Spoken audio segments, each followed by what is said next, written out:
teenager, and my daughter was just finished college. Maybe I should have stayed. Just sit around and drink wine all day? I don't know. And you know, Doesn't what I sound love like you. is when they put those bottles on the table, and you start to eat those graphs or whatever you call them on the table, and then they just come back and fill them up as needed or as wanted. And maybe wanted to go. I loved it because you didn't have to embarrass yourself by ordering 5 glasses of water. They're like, no, this is normal. Go for it. That's fine. You're fine. Just keep drinking. Just keep going for it.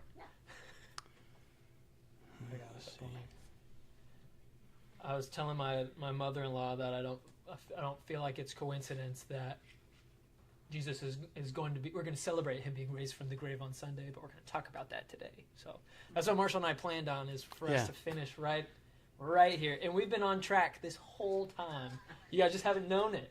You think that we're taking our time, slowly walking through, but it's all a part of providence. It's part of the plan. That's right. We might fall for that if we hadn't gone through some Yeah, if we haven't gone through Whole other. time. That's why y'all skipped last week. Exactly. Right. It was It a would have part of been the ridiculous to do it last week. You're not supposed to lie. Yeah. It was just On a, purpose. On purpose. It was just a front for us to say, I don't know, I'm not going to be in town next Hey, week. you gonna be in town? I'm not gonna be in town. You know what? We shouldn't. Yeah. How Oh, funny. goodness.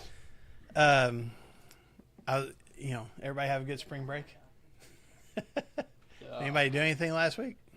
Where did y'all go? I don't even know where your family went. Oh, we went to Table Rock and then spent a lot of time at Branson. So, Nice. Yep. Did you do all the Branson things? Did you do We didn't do Silver Dollar SDC? City. You No, did not? We did not do that, but we did a bunch of other, like the Runaway Mountain Coaster, which I know you guys have done before. We had, loved it. Everybody except for Fallon did it, which was great. It was one of those like individual cars, and you like designate how fast you're gonna go. You got know, if handbrakes. Yep, you got the brakes if you want to slow down. So if I wasn't, Ask Cliff about that. No break. if I wasn't riding with kids, I were like, oh, slow down. I would Cliff just, flipped his. He he's flipped still it. alive. This was in Chattanooga, and he and Ty were racing each other. And got to the bottom, and I said, Ty, how'd you feel about that? Because my daughter and I passed Cliff, and I said, you okay? I mean, Yeah. he's standing on the side, he's just bleeding everywhere. Yeah. And I asked my son, how'd you feel about that? And he goes, what an idiot. What That an would make idiot. him feel bad, you know. My boys would have been like, I won. Like, Yeah. that's how I felt about it. I won. You're So much fun paying to the ride with price. Connie. Oh, that sounds Ride like. with Connie. Are you saying that's the way she drives normally, not just on one of those mountain things? It's, you hold A on. little bit of whiplash going back and forth. You just got outed on. This is one of the first things I ever learned about Connie Horton, actually. How funny. Yeah, it was good though. That's cool. Not very relaxing, but I don't think we're gonna have any relaxing. Well, I saw vacations somebody until- today. I thought this, or not today, yesterday. That said this, and I thought it's probably been said a lot of times, but there's a difference between a trip and a vacation. And you took a trip We took a trip. with your family, not Yep. necessarily a vacation, because you just, it's not relaxing, but Even if we wanted to relax a little bit, we're out camping, and so you got stuff to do all the yeah, time. yeah. And it rained on us the last day. I Yeah. was like, so I had to put up all of our stuff again when yesterday you got to home. dry it all out. Yep. Man, what a When you were camping, were you in tents? it was intense. Yeah. You're right. No, were you Yes. Were you residing in? Yes.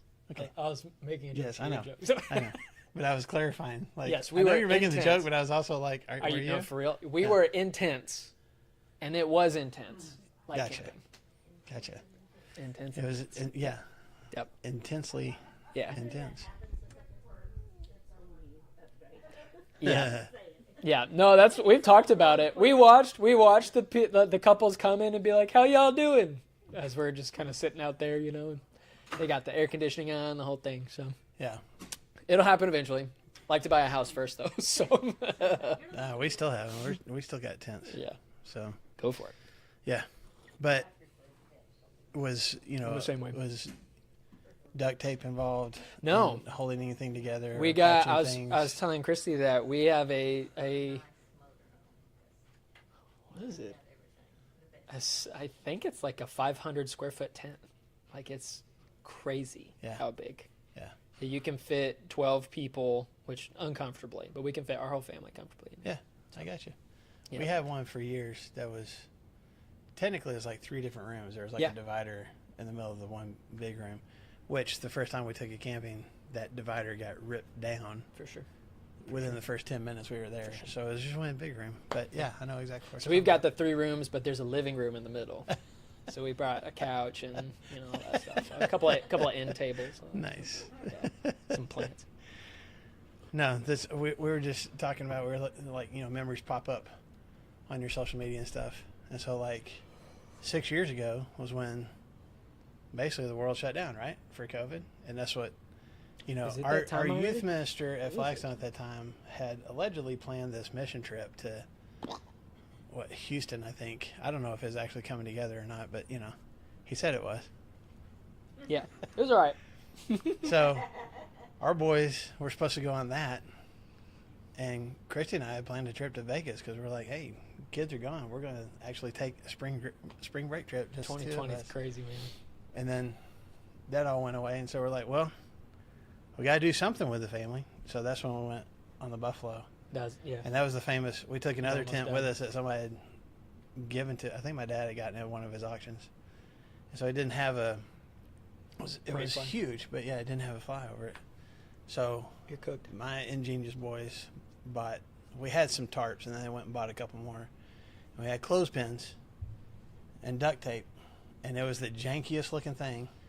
And they stayed completely, It's the the storm hit driest, that first yeah. night, and they stayed completely dry, and we got wet, and I was mad.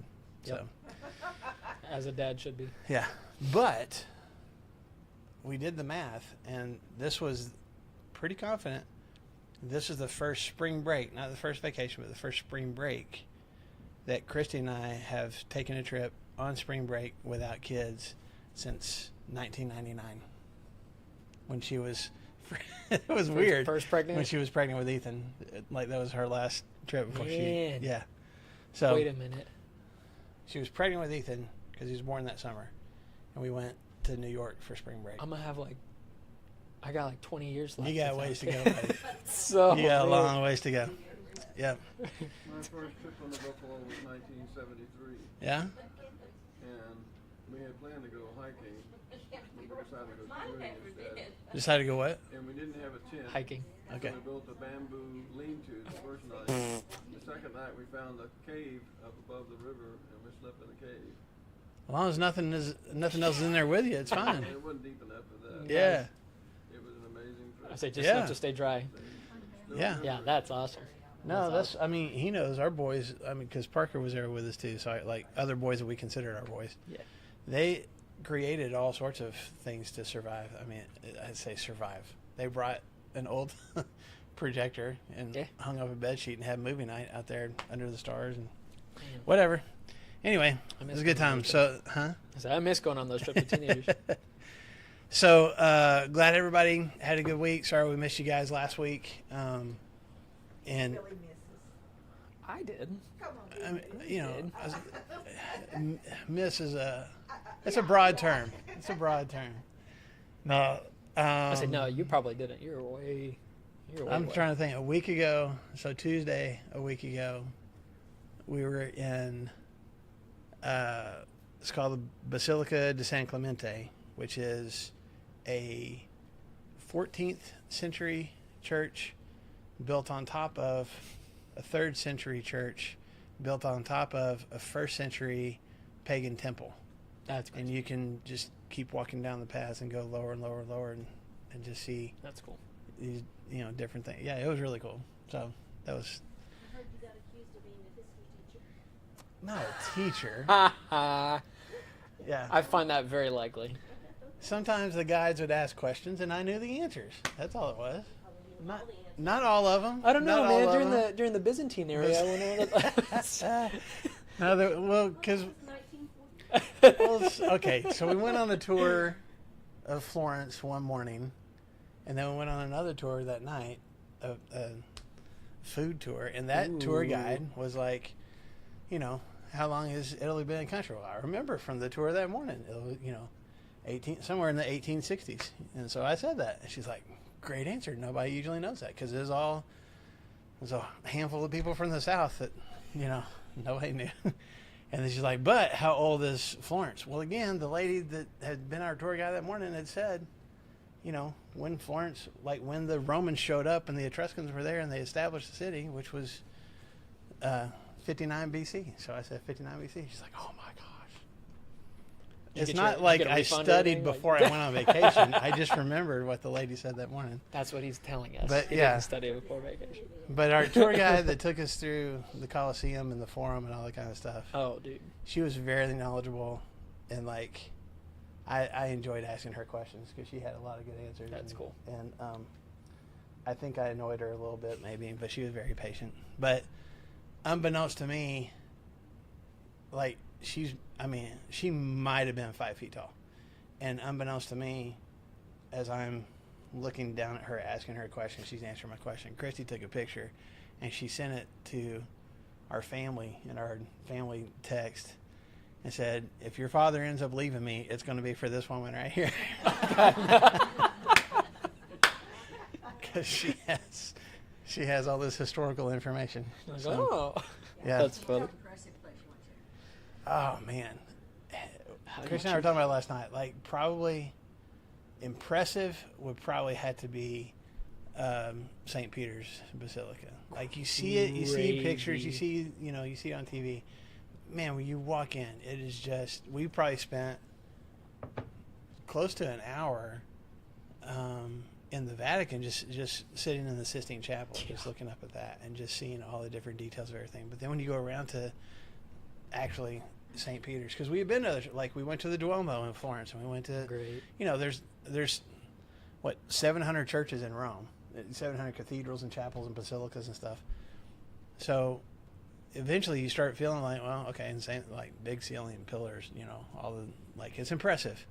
But man, there is something It's about like the St. Peter's David. when you walk in. It's just like, yeah, the David was Where cool you're too. like, Yeah. it feels like this is heaven. Yeah. It's like it's just so vast. So as far as just impressive, it was that or the Colosseum. I love the Colosseum. Oh yeah. That was probably my favorite thing because I like history and because I knew some things but found out some things, and that was just really impressive to me. But when you just see a landmark or a tourist place, yeah, but St. Peter's for sure on this particular trip. Okay. St. Peter's for sure was probably the one that I was like, man, this really is They impressive. let you sit in there for an hour, because when I was there, they didn't let us. In the Sistine Chapel? Yeah. Mhm. They shuffled us through pretty quick. We had how soon we had to go in and get out, because there were so many tourists Mhm. Yep. waiting to get in. Yep. They gave us a time limit on how So long. our tour guide left us, like he told us all about it ahead of time, but then when it was time to go in, he's like, okay, you're going to go down there. And he told us ahead of time, he was like, stay away from like the middle and towards kind of where the division is. There's that kind of screen. He's like, because they will make you go ahead and go out. Yeah. So I know, so we kind of stayed to the walls and kind of, we Man. found a way to stay in there for a while. And there was no way in like 30 minutes you could take No. all that in. Yeah. Yeah. I took an illegal picture of the like that, and then I got out of there. I haven't repented yet, though. There I were actually so probably many should people have. taking pictures with their phones, like, and we didn't. We obey the law, but you're supposed to Oh, I be quiet. You're confessed not supposed that. to talk in there either. But there were lots of people talking. Was the Pope there that day? Yeah, you need to- I'd rather not say, but no, he wasn't. He wasn't there that day. Actually, he had been like there was an event the day before we went because that's why our tour got bumped. But anyway, Yeah. I want to bore everybody online and everything with our vacation. It was really cool. Vacation. It He said was- vacation, not trip. Yeah, Vacation. it was not both. Oh, yeah. Pope wasn't there, but Marshall was. That's right. That's right. I told him I got this. Yeah. I got Get this. in like- We did on that Sunday. I was really proud of myself. I hadn't told you this. I was really proud of myself. We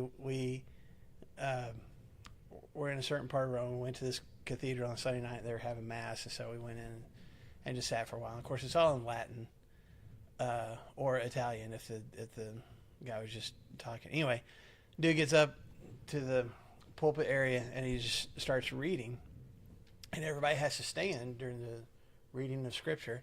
And so we're standing, and I'm like, man, this is a long scripture. Like, he's reading for a while. We're standing there. And then it's all, I don't know Latin.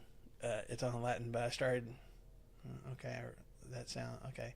And I leaned over to Christian. I was like, he's reading John 11. He's reading the story of the raising of Lazarus. And she was like, "How do you know?" I was like, I just, anyway, we got the program and this. I was like, You really got to show off your but it wasn't. It And was Christy because was like, "Oh." no, she was rolling her eyes. That was not impressive to her at all. None of this going on. Yeah, that's Nah. just like, Oh my gosh. Yeah, I asked her Sunday how they. I'm sorry, it's the doctor's office. that's good. I asked her Sunday what was her how you enjoyed your trip, and she said, "Oh, it was perfect." She said, "It was great." She said, "Marshall is a history nut, so it served it." It was good for Check him. that And box. she said, and I really like food, so it Yeah. was really Yeah. We did. That's Wonderful. what I when we filled out our information for the travel service that we use. They're like, "What are your priorities?" And those History are and food. those are the two things. go. And that's what they booked for us, and it was great. So Like a famous preacher, something like Dave Jeremiah or somebody that you go with. no. This is just me and my wife. We just booked a trip, just like a normal vacation. But we picked certain tours that were historical or food. Like we did some food and wine tours, and it was great. fun. It was good. So, yeah. Speaking of food, yeah. when the Sabbath was passed, chapter 16. We are in Mark chapter 16. So let's go ahead and jump into it. Thank you for your patience with me. And that's probably the no. most I talked about my vacation since I got back. So. I think Um, you're allowed to talk about it and how fun it was. So Mark 16. So just to remind you guys, from 2 weeks ago, we've gone through the trial, we've gone through the torture, we've gone through the crucifixion, the actual death. 2 weeks ago, we talked about the burial. Does anybody remember who Mark said took care of burying Jesus? Joseph of Arimathea. That's right. How's the other guy? Some other Bible Uh-huh. name. Yeah. Joseph of Arimathea, and we find out from the Gospel of John that Nicodemus was also helping him. But Mark mentioned these women that were there as well, and specifically said that they specifically saw where it was that Jesus was buried. So, then we got this Sabbath weekend, so they can't do anything. That's kind of why they hustled to get him buried and get him in the tomb before the Sabbath history, where one, you can't do any work, and two, you don't want to be unclean going into the Sabbath. And so it's kind of, all the Gospels, including Mark, really say nothing about that weekend. It's like Jesus is buried. And So, if you want to know what the apostles did, what the disciples did that whole weekend, ask them one of these days when we see them in heaven. I don't know. I feel like that speaks volumes that we don't have any record of that time in between. Yeah, but I think if you can't do any work on the Sabbath, what are these guys doing the whole time? I mean, all you can do is just sit and stew in what just happened, And maybe there's good memories. Maybe they're reflecting on, man, there's some really incredible things that Jesus did. Or maybe you just sit there and wallow in grief and guilt. I'm just guessing it was a long weekend. It was a lot of time that they had to just process what it was that they have witnessed and had experienced. So we come to. Was there something you're going to share? No, I was just checking on something. Okay. Good. So Mark 16, we'll start at the very beginning, verse 1. When the Sabbath was over, Mary Magdalene, Mary the mother of James, and Salome bought spices so that they might go to anoint Jesus' body. Very early on the first day of the week, just after sunrise, they were on their way to the tomb. And they asked each other, who will roll the stone away from the entrance of the tomb? But when they looked up, they saw that the stone, which was very large, had been rolled away. And as they entered the tomb, they saw a young man dressed in a white robe sitting on the right side, and they were alarmed. Don't be alarmed, he said. You're looking for Jesus the Nazarene, who was crucified. He is risen. He is not here. See the place where they laid him. But go tell his disciples and Peter that he is going ahead of you into Galilee, and there you will see him just as he told you.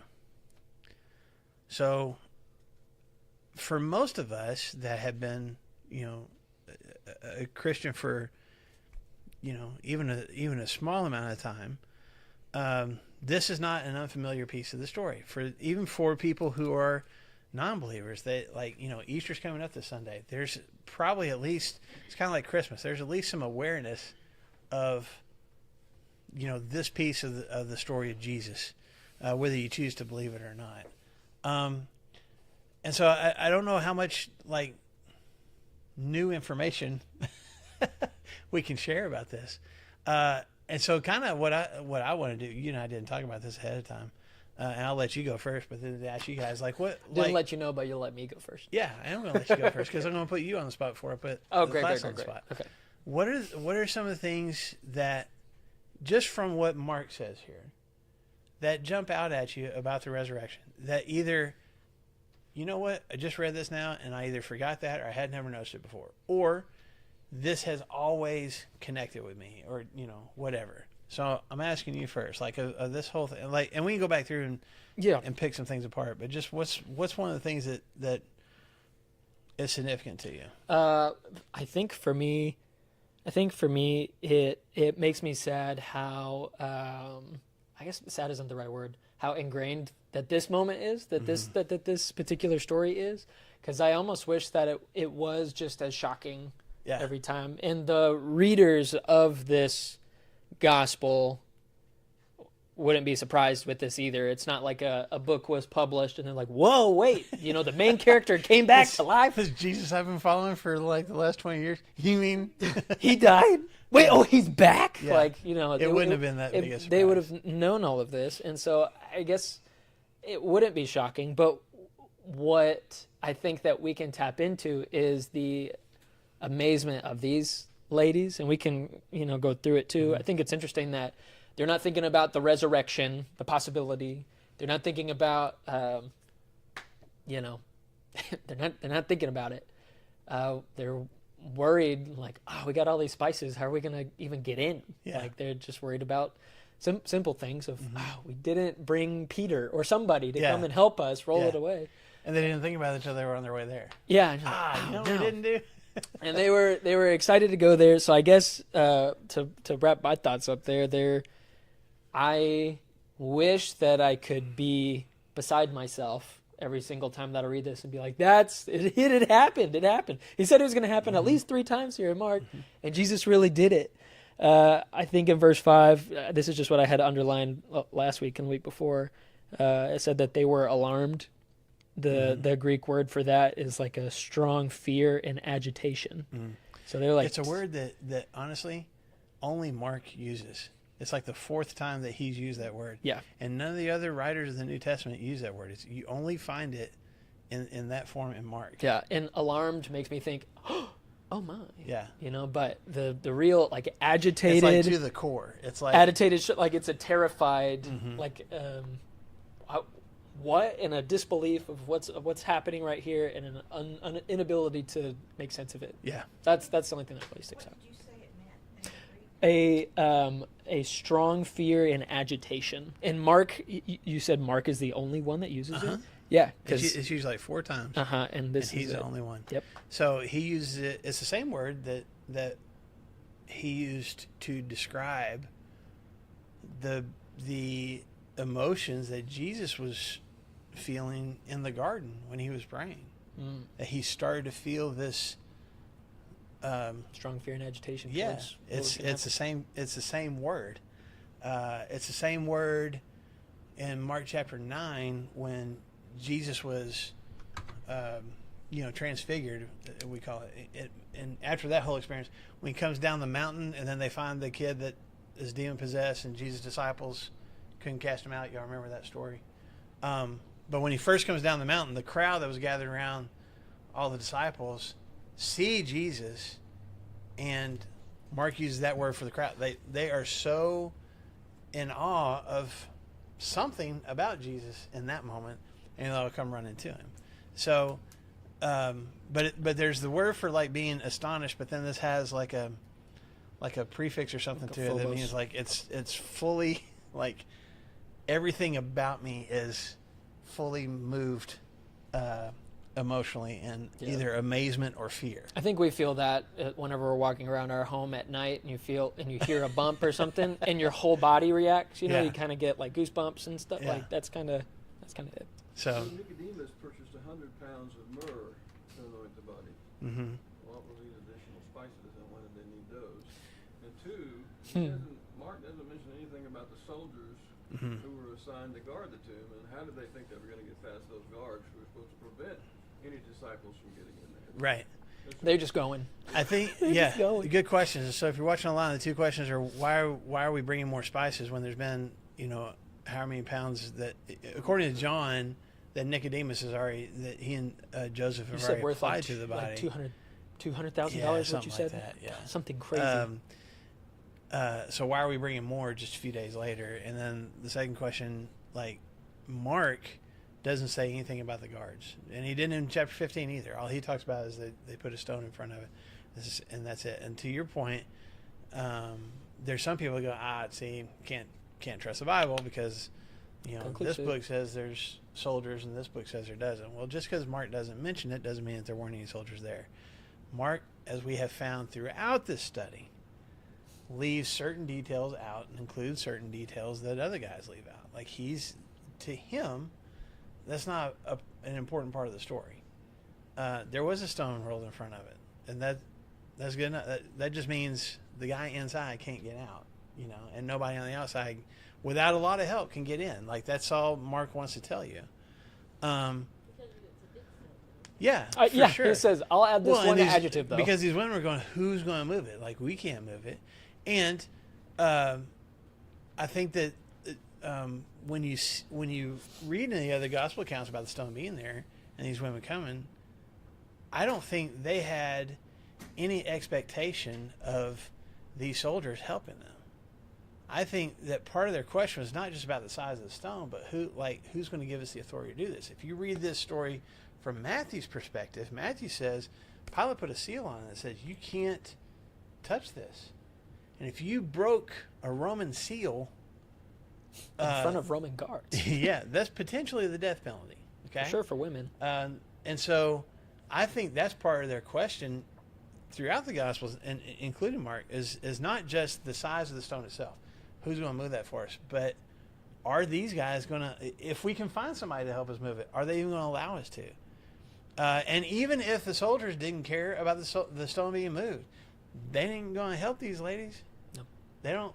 Most of the, they that's their. If they want to move the stone.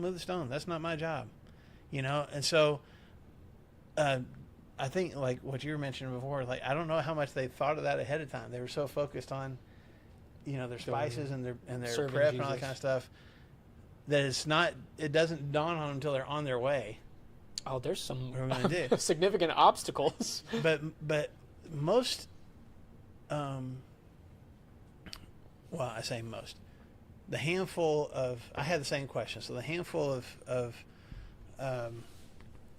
excerpts that I read of different guys that have studied this, there's no consensus answer as to why these women are bringing additional spices. If they knew that it was already done, why are they bringing more? And the most, to me, the most logical answer is, we're a few days removed now, so there's this thought like there's such a strong affection for Jesus that they want to continue to Bless him.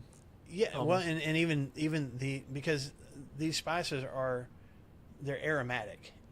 They're not to preserve the body; they're to prevent stench, and so it's an effort to lengthen the amount of time, that the decomposition, maybe not even necessarily stop the decomposition, but at least to keep it from being maybe as putrid. And then the other piece of it is, it is a way to honor the dead, and it is a way. I mean, it's Flowers on a grave. it's Mary that according to one of the gospel writers, was the one that anointed Jesus before he went to the cross, and he even said, "She's anointing me for my burial." Like it's a way to honor royalty. It's a way to honor someone of importance in your life, and so I think they stood near the cross, they watched the death happen, this is kind of their final act of devotion for no other reason than that. I have a note in my Bible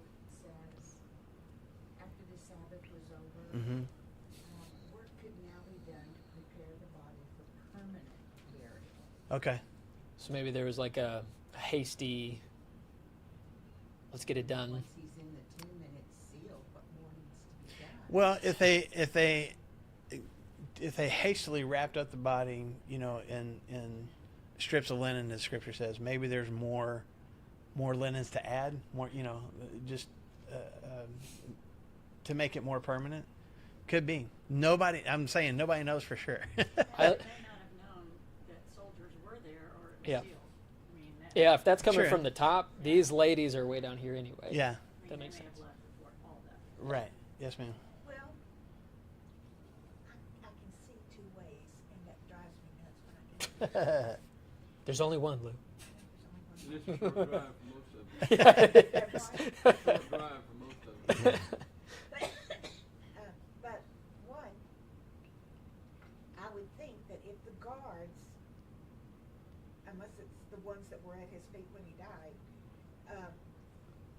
they would be anxious to open it to prove that Jesus' body was still there, because he had said he was going to rise on the third day. Mhm. And if it was the ones at the foot of the cross, then they wouldn't want it open because they knew who he really was, Mhm. and they didn't want that word to get out. So I can see where the guards were really, because they lived, they were still alive at this time. Right. Right. They were still alive at this time. So what do? Yeah. I can see where they would want to open it to make sure his body, to prove that his body was still there, because that's what they wanted to believe. Mm-hmm. But on the other hand, there's that, wait a minute, if he's not in there, what's Yeah. going to happen to us? What does that mean? Yeah. Yep. Yeah, Yep. for sure. Well, God's Spirit moved on them to do this. And the evidence ladies. is there was somebody there waiting Mhm. to tell them. He knew they were coming. Yes. He Yeah. moved them to go. He knew they were coming. He had that angel standing Yeah. there saying, Mm-hmm. here's the good news. Yeah. Nice. Ultimately, yeah, I totally agree. Ultimately, it's something that God put on their hearts to do. I just think they would have perceived it, I think, as, Sabbath is over.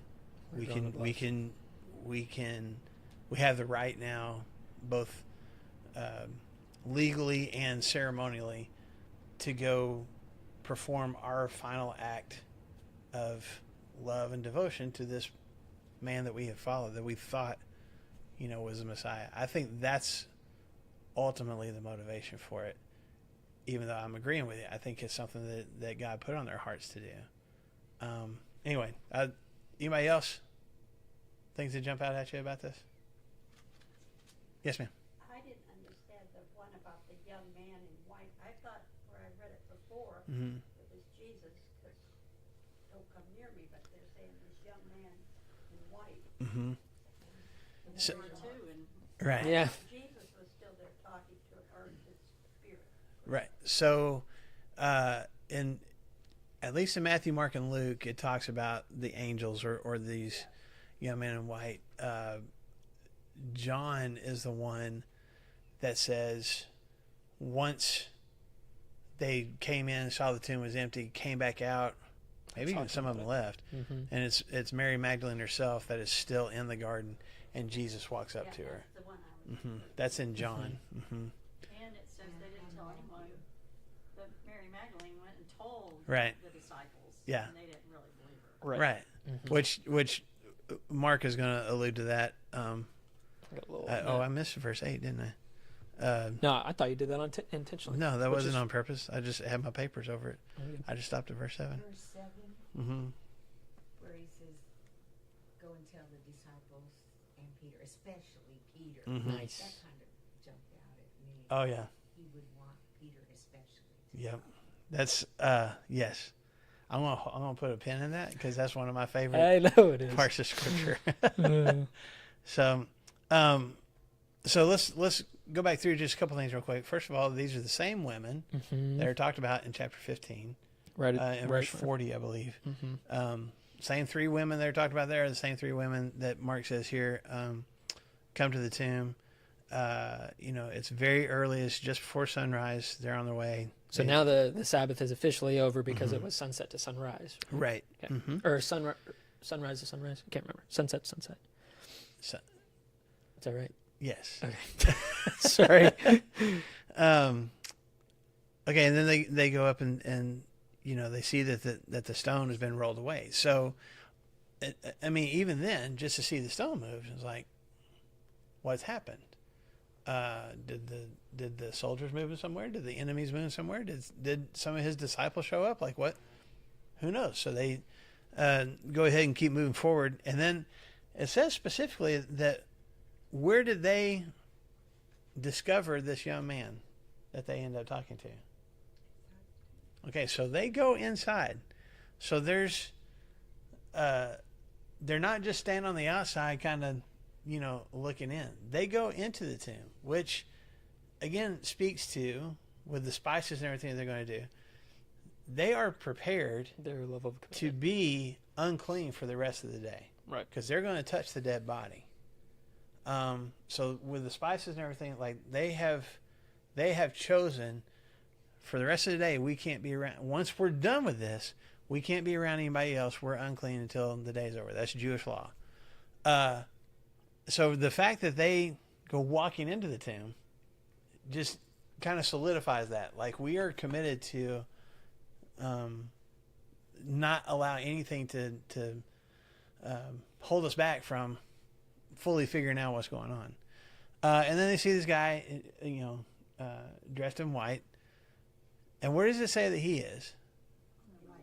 On the right. And this is one of the things that I try to do a little bit of study on, because I never really, honestly, until I studied for this class, never really paid attention to, I'm sure I've read that before bunches of times. Why would it matter? Right? Yeah. It doesn't matter. Yeah. Doesn't matter that Mark specifically says, wherever in this walk-in tomb that Jesus was laid, this young man dressed in white that we believe to be an angel, this messenger of God, is on the right-hand side of where the body used to be. Is that significant? You think so? In the garden tomb that I told you guys was really, really pretty, and it was nice. Whenever you walk in, there was maybe like a six by six room, and people have thrown money and stuff in there, and you can step all the way in. And then there's like a barred off spot on the right, which is where they said that Jesus would have been laid, on the right. And there's a whole bunch of dollar bills and stuff like that. And there's people making offerings and stuff. But it's so physically, although this is not the spot, you walk in and there is the general spot and then Jesus's tomb on the right, which is what they're trying to allude to. Mm-hmm. But I want to hear what you have to say about that. No, I just I don't know if it's significant either. I feel like it's significant for Mark to say so. I don't know why Mark wouldn't just say there was a guy in the tomb. The bodies were laid like towards the east or the west or something for resurrection Yeah. day. You know what I'm saying? Mm-hmm. That so he was either at the head or the foot of Jesus in some. It would have been. I don't know. Yeah, we know it's a brand new from other gospels. We know it's a brand new tomb. We know nobody's been laid in it yet, and more than likely, not always, but more than likely, there would have been like almost like shelves Tiers. where you could have multiple family members placed in different places. Jesus, brand new tomb. Nobody else is in here. So, is he middle shelf? Is he? We don't know for sure. Is he in the middle and this guy is on the right? I don't know. I kind of agree with you though. Mark is very, very quick of like immediately we went here and then we did, and we're like, we need some more details, but he just adds on the right. Yeah, he's on the right. So Like it's a witness firsthand account, yeah, I think. yeah, for sure. But it's also in the Jewish mindset, for sure, throughout the whole Old Testament. And even some of Jesus teaches himself. The right was better than the left. The right was righteous, the left was evil. The right was strong, the left was weak. That there's always that, and that's not just a Jewish thing. That was ancient thinking probably until the last couple of 100 years, to be honest with you. The blessing was done with the right hand. You bless with your right hand, right? So it was a position of authority. I mean, we still use this term, right?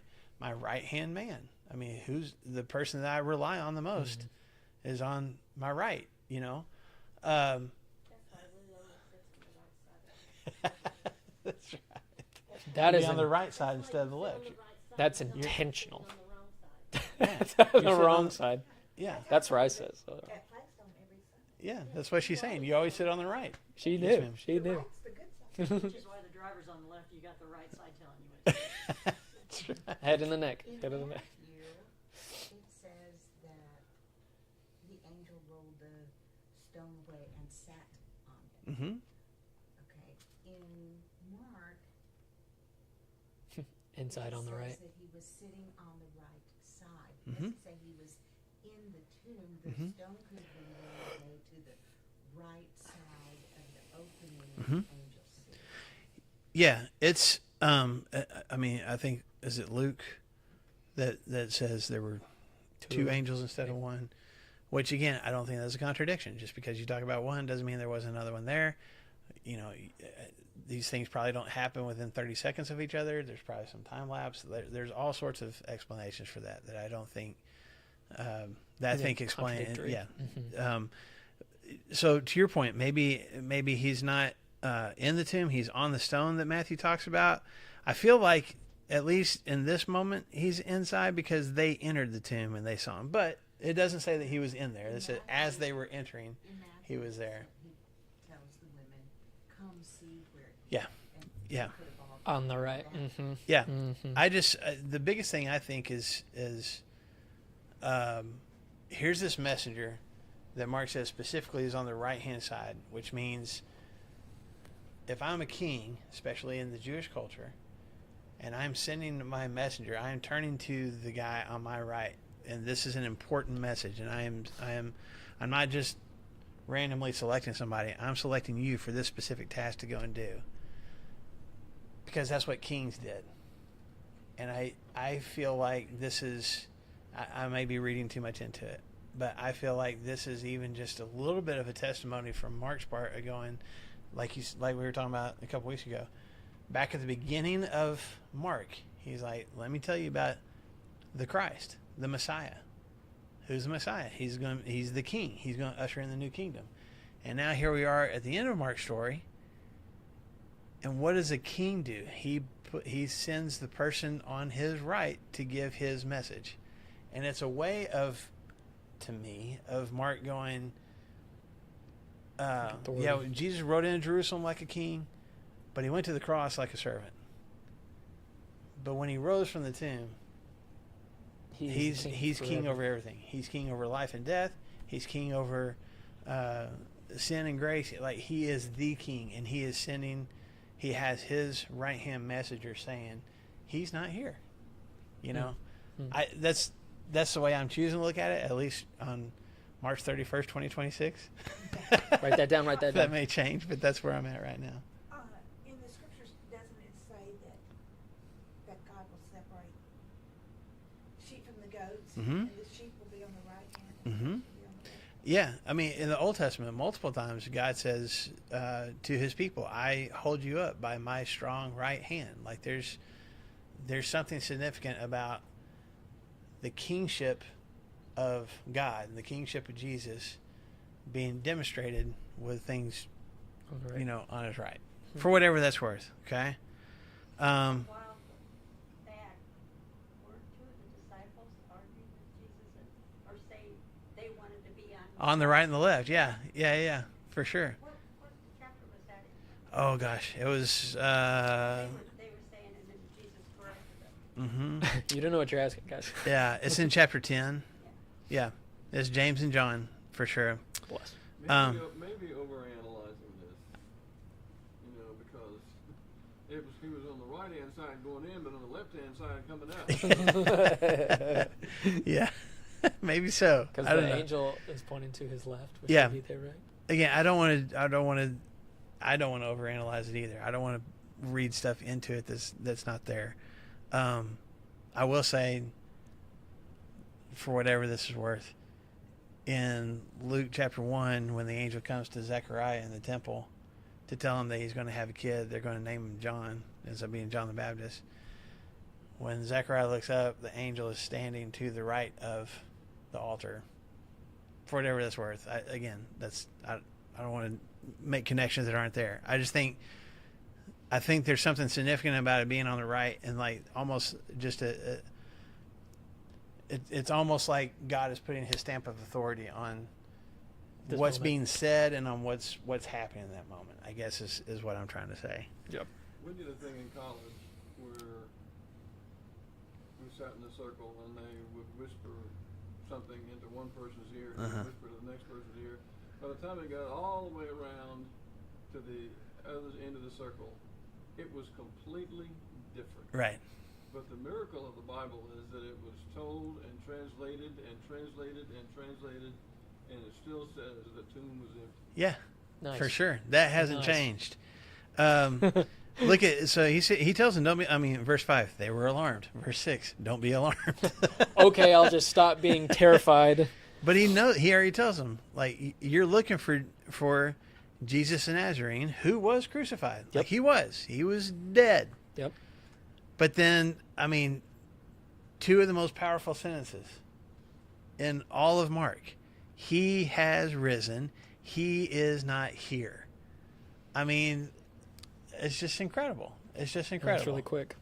And going back to the very beginning, remember, Mark says, hey, I'm going to tell you what I think about Jesus. I think he's the Messiah. I think he's the Christ. And then we don't hear anything about Mark's opinions again, but we get Pharisees' opinions, we get the disciples' opinions, we get people that are healed's opinions, we get all those opinions, and now we have an angelic being's opinion. He is not here, he's risen. Mm-hmm. And that's a pretty solid testimony. Yeah. And then the next sentence, what does he tell him to do? Look. Before that. Look, Yeah. look, See he's the not place where they laid there. him. So what is the ESV? See the place See where the they place? laid him. What See the is place. what is Jesus' official language? The King James. What does it say? What did the angel actually say, Lou? At the end of verse 6. Yeah. Are you insinuating No, he was there, or? No, we're seeing what King James said from his. I would. Yeah. No, Yeah. She knew him. She wasn't Yeah, there. right. he is risen.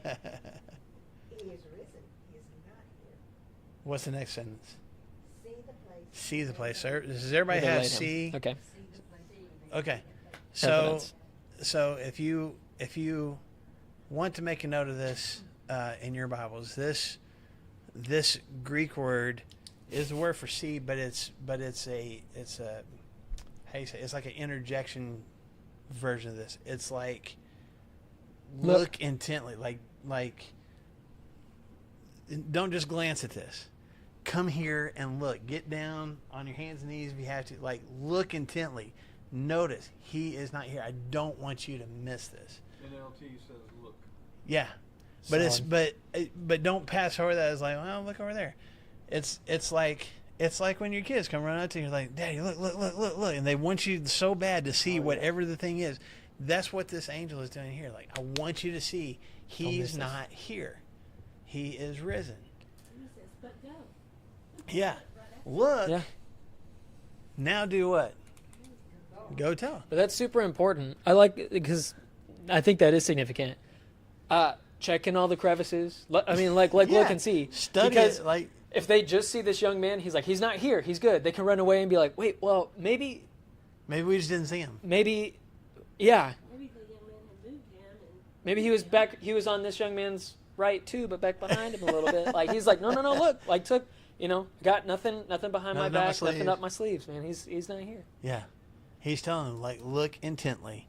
Now, go tell who? The disciples and Peter. Okay, so go tell his disciples. Don't go the disciples first. Don't go tell the Pharisees, the Sanhedrin. Don't go and tell them and say like, ha ha, whoa. Don't go tell your neighbors. Yeah, no. He says, go and tell your guys. Go and tell your boys. And then he said, go and tell the disciples and Peter, he's going ahead of you into Galilee. There you will see him. And what's the last phrase of verse 7? Just as he told you. Guys. How many times have we pointed this out in Mark? Where At least at least 3, where 3 he that we tells have. them, I'm going to get arrested. I'm going to be killed. I'm going to be buried. And on the third day, I'm going to rise again. And he said it 3 times. And every time that he said it, they're like, what is he talking about? And so here it Peter said, no way. exactly. You liar, don't Exactly. do that. But then is it Mark 10, I think? Is it Mark 9 or 10, where he tells them plainly, and Mark says they didn't know what he's talking about, but nobody wanted to ask him. Like, he's told them multiple times. So here's the angel again going, tell his disciples that he rose. Just like he said he would, This is, I think, one of those first times that, I mean, God's using an angelic being here, but he's like, hey, and they're going to have time where they see Jesus and they're waiting, Pentecost, all that stuff. They have lots of time to mull over. This is the first time that angel's like, do you remember what he said? Okay, let's see the application from that. Let's watch that play out. Remember what he said, because that's what they have time to do, is think, wow, whenever Jesus said this, maybe this is what was happening. Yeah. So going back to what Phyllis pointed out, and if you've been a part of Flagstone for a long time, I guarantee you've heard me preach about this before, because it is just one of my favorite. It's like maybe besides Jesus wept, it's one of my favorite two word phrases in all of Scripture. For him to say, go and tell his disciples, and Peter. Why does he specifically say, and Peter? Why would he say that? Peter to be sure that he was still part of the inner circle. Why would Peter think that he wasn't part of the inner Because circle? they'd already denied him and went out. Okay. Was the last time we saw Peter in Mark, what was he doing? And he was weeping. Running away, crying, because he had broken his very bold commitment. And completely, as we pointed out before, so I don't want to belabor the point, but not just saying, I don't think I know the guy, like adamantly saying, not I don't believe in him, I don't know who he is, and I never have. That's how adamant Peter was. And then to realize, here's the rooster crows. He remembers what Jesus said. Just the feeling of having, at least from his perspective, having completely let down his rabbi as a disciple. I mean, I can't even fathom the kind of guilt that he was feeling. So this messenger has a message for the disciples. He's not here. He is risen. Make sure you go tell his disciples. But make sure you tell Peter. Don't let him be the one guy that doesn't find out that Jesus is alive and that it's okay. I kind of see that playing out where, I will talk about this in a second, if they actually went and did that, which this paragraph's going to end where they didn't do that. Yeah. But, which I think we'll have to talk about next week. Yeah, we'll have to put a bookmark in. Just think about the moment that they go and they explain this, and the disciples, as young and arrogant as they are like, you women, you went to the wrong tomb. Like, lots of, I mean, this would, They would know. yeah, right? They didn't see where he was buried. Yeah, and then they would say, we were there, and you were. Tail between their legs. Yeah. Ridiculous. No, but I'm thinking about what I would do. Say no, and all of these things, and then the adamancy of these women coming and talking to the disciples and saying, no, listen, there was an angel there. Here's what he said. He's not there. He's gone, and just the adamancy about it. And then maybe the dawning and realization of, like, maybe this is real. And then as they're talking in a group and everybody kind of starts talking at the same time, like, wait, maybe this is actually real. But then Mary Magdalene very, very carefully takes Peter aside and says the same thing. Mm-hmm. Jesus is risen. This is for you.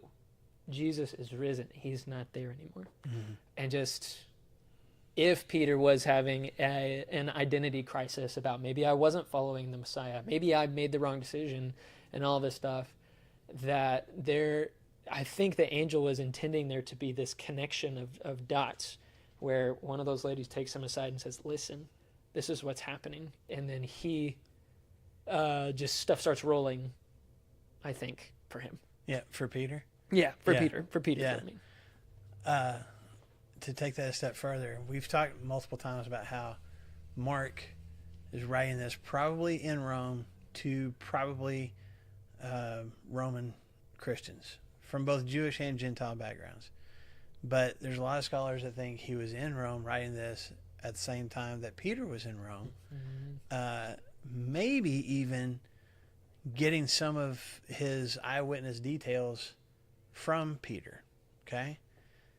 If that's the case, this is what I picture in my mind.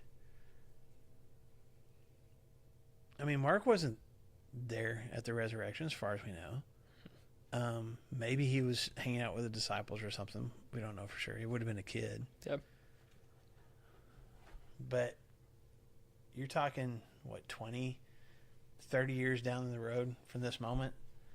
And here's Peter, who has been leading the church and preaching and putting his life on the line and having been arrested and beaten and all these things because of his faith and choosing not to turn loose of it.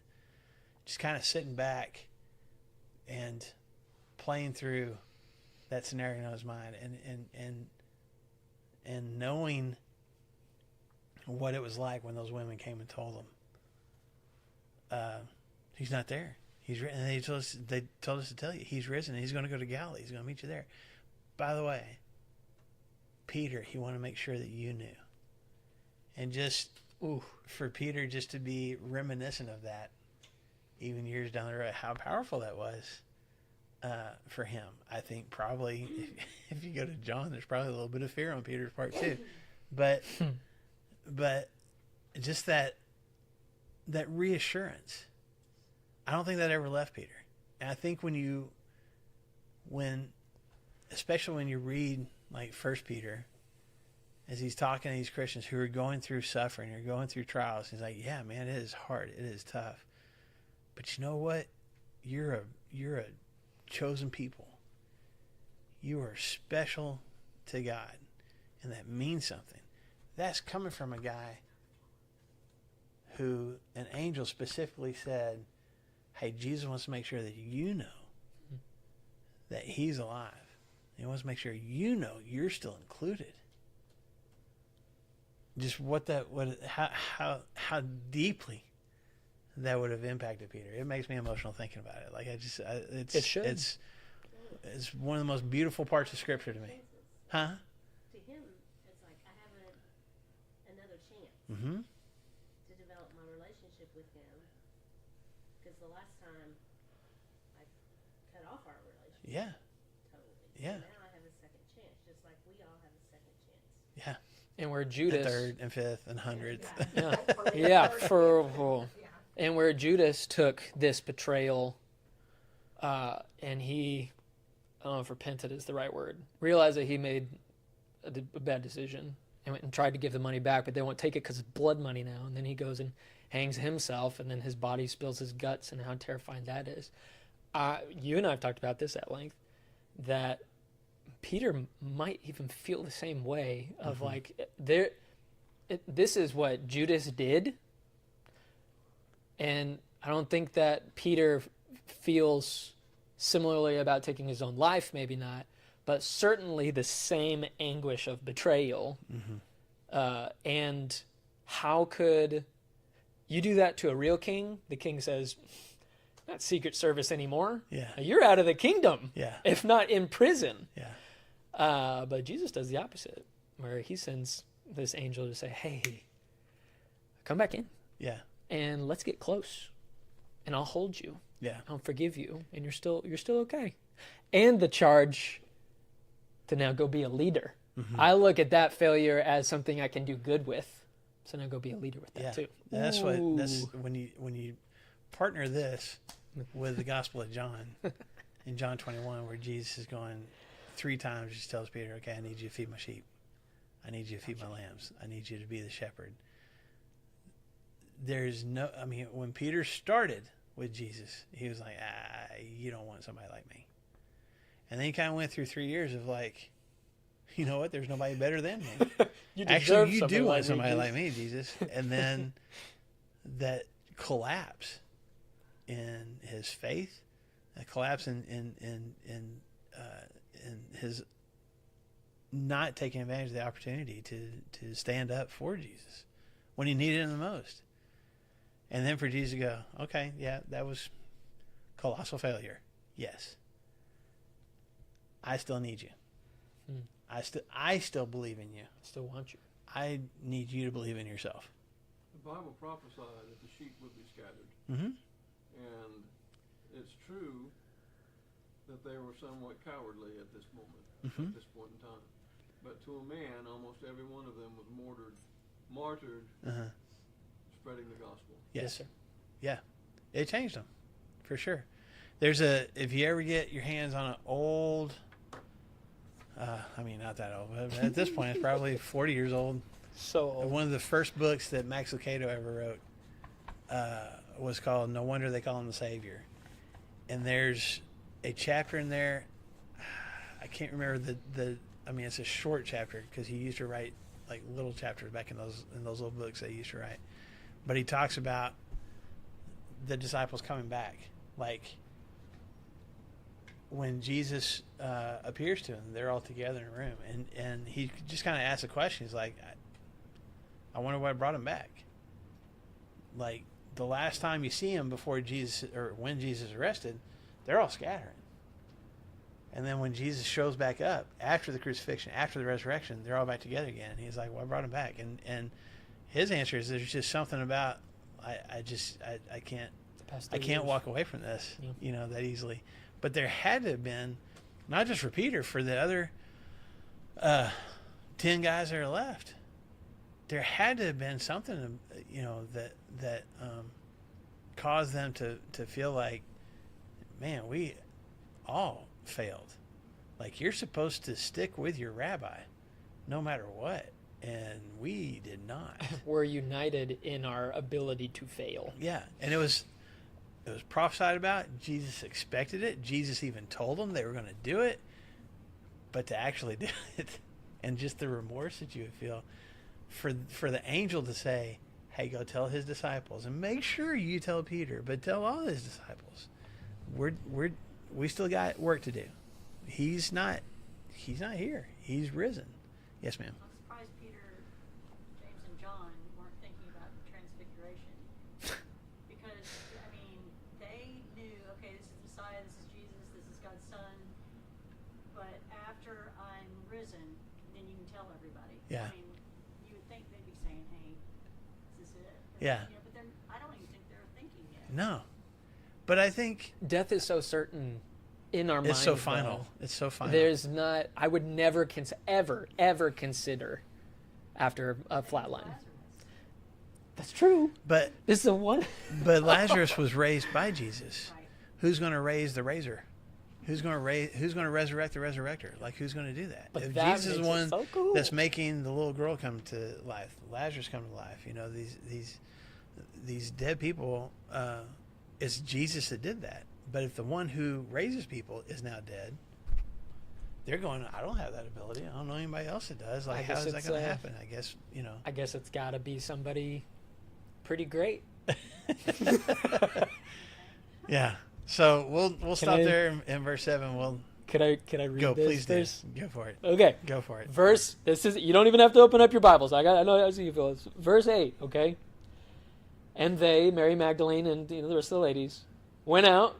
They were just told. They're just told. Go and tell. Go and tell. They went out, fled from the tomb. So they got their braids waving and stuff like that back behind them, trembling and astonished. Okay, so they're shaking. And astonishment had seized them, and they said nothing to anybody, for they were afraid. And that's where Mark's gospel ends. Yeah. Kind of.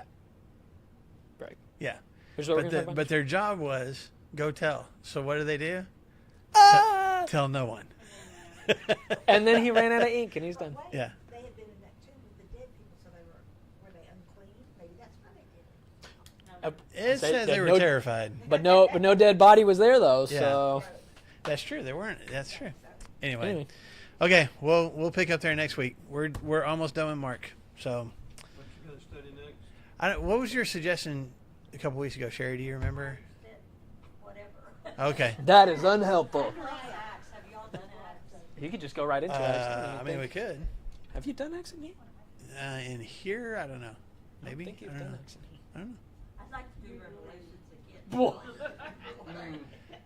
Man, Yeah, just we got to get ourselves mentally prepared.